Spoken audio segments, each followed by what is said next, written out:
Telugu PMC ప్రేక్షకులకు స్వాగతం. Hi friends, మీరు గనక ఇప్పుడే మా ఛానల్కు వచ్చినట్లయితే మా ఛానల్ని సబ్స్క్రైబ్ చేసుకోండి. సబ్స్క్రైబ్ చేయడంతో పాటు పక్కనే ఉన్న బెల్ ఐకాన్ని క్లిక్ చేయండి. మా టీవీలో స్టార్ట్ అయిన సరికొత్త సీరియల్ ఓ మగువ. సరికొత్త కథా అంశంతో బుల్లితెర ప్రేక్షకుల ముందుకు వచ్చింది ఈ సీరియల్.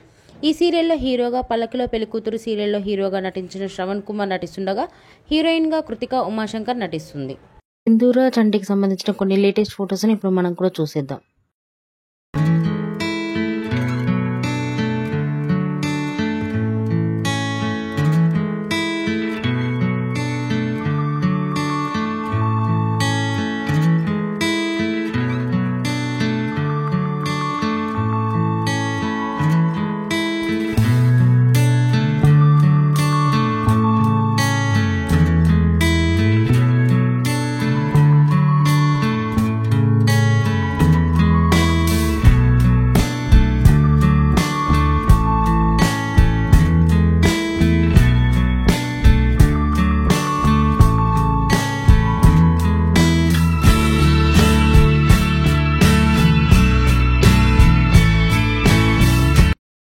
ఈ వీడియో మీకు నచ్చినట్లయితే లైక్ చేసి మరిన్ని టాలీవుడ్ లేటెస్ట్ అప్డేట్స్ మిస్ అవ్వకుండా చూడాలంటే తెలుగు పిఎంసి ఛానల్ను సబ్స్క్రైబ్ చేసుకొని పక్కనే ఉన్న బెల్ ఐకాన్ని క్లిక్ చేయండి.